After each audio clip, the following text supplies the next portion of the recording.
world. So I'm driving. Apparently driving's a great time to make videos because I don't have any other time.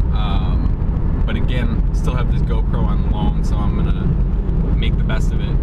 So I think this is gonna be part one of my story. It seems to be a pretty, popular video to be put out by people that have a story. So I feel like I do regarding my journey with ulcerative colitis, dieting, that type of thing. I apologize for the wind noise. If you can hear the wind, I have a roof rack and it's like 30-mile-an-hour winds right now, and I'm on the highway. So yeah, where do I want to start? I was diagnosed when I was age 17 or 18, and I'm 21 now. And it really baffles me now that I'm looking back on my old self, how unaware I was of what the food I ate did for my body. Like, it's not an uncommon thing, but now that I'm my new self, like, I mean, not every poo I have, I know exactly what it was that I ate. And like, it's hard to imagine just shoveling stuff in my mouth. Now, clearly, if you don't have your body flaring up telling you, hey, listen, you're not eating the right stuff, if there's no issues, if you're still having regular bowel movements, then fine, word. There's really no reason to change. There's no reason to think about what you're eating.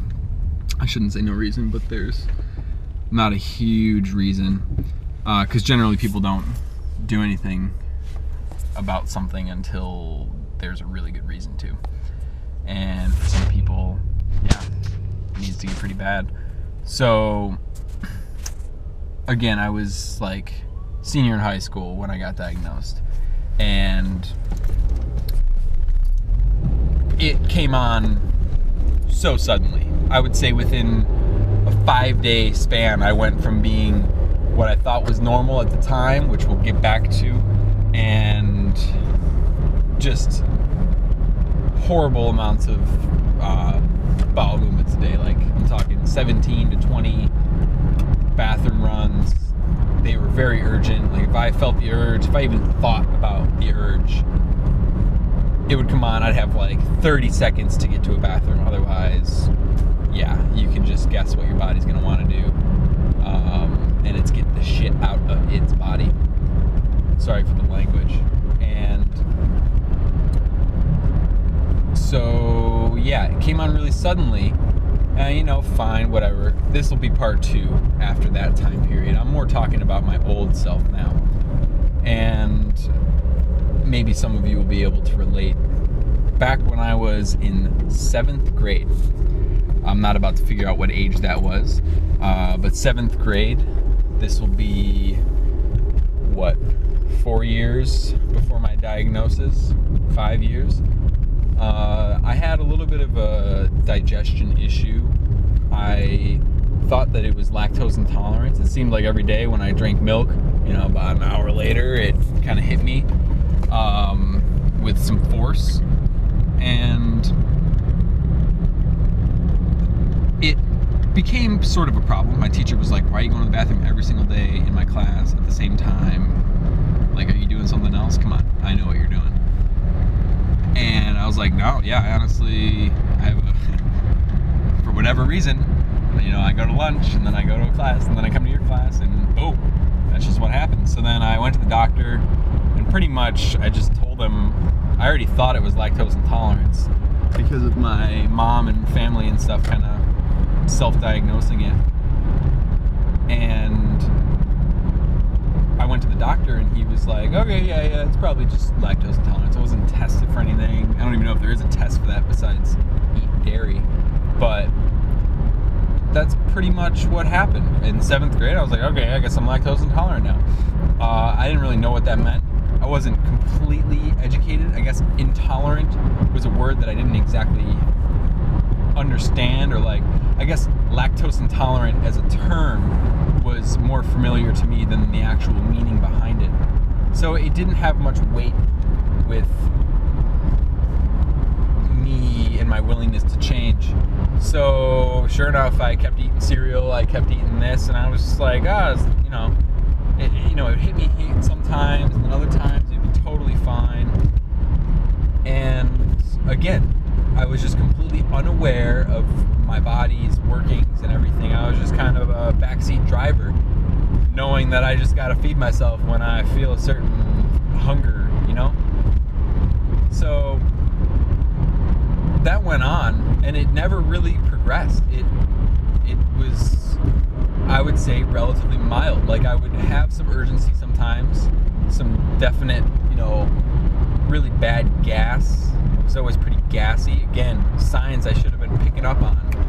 Like, who the heck thinks that the most raunchy farts is a healthy thing to have? But apparently that's what American boys think when they're that age. They're like, oh yeah, word, my body's just a food processing machine. I could throw anything at it. And nature told me otherwise. So again, cruising all through this time, it never got much worse until that 1 week. It was actually the summer right after I graduated high school. And looking back on it, again, I'm looking back on a mental data sheet of my life that isn't exactly the most put together thing. I wasn't totally aware of what I was doing, so trying to remember it all too is not the easiest. So I can only really think that it was stress related, how the actual bad symptoms kicked in. The reason I talked about the lactose intolerance is because I am almost certain that it was just this ulcerative colitis, way in its beginning stages, just kind of brewing up, and it just needed something to tip it over the edge. And I definitely had a lot of family issues in my household. My parents never got along really, which is something that I've definitely learned to be fine with. But it's just, you can only be so fine with it. It gets to a point where, you just kind of feel numb to this broken household feeling. And it's just the only thing you knew, so it's what you got used to. You acclimated yourself to it. And towards, also during the time, I graduated high school, and it was one of, I don't want to say I wasn't going to graduate, but my grades were pretty good, but at the same time, it boils down to tests. I'm a horrible test taker, so that was definitely stressful, taking those big exams, feeling like the pressure of that, as well as my mom had just moved out, finally. Should have happened. It did happen years ago. They got back together. Not about to be chatting about this though. It's already an 8.5-minute video. So yeah, then starting college, all that, getting my first car, just all sorts of stuff. And of course, all these things going on in my life, my diet and my habit building just completely went down the drain. I was just eating Tim Hortons food all the time, before school, before work, during work. Like, I never really ate proper dinners that often. And if I did, they were things that I would never eat now, whether they were better than what I had before. So guys, I think around 10 minutes is good enough for part 1. I'm not sure when I'll get part 2 out, but stay tuned. And it's just gonna be a real, as detailed as I can, summary of the timeline of my life from when I can think I may have started experiencing my ulcerative colitis. Oh dude, this guy's breaking so hard. Cool. Take care guys. Have a good one.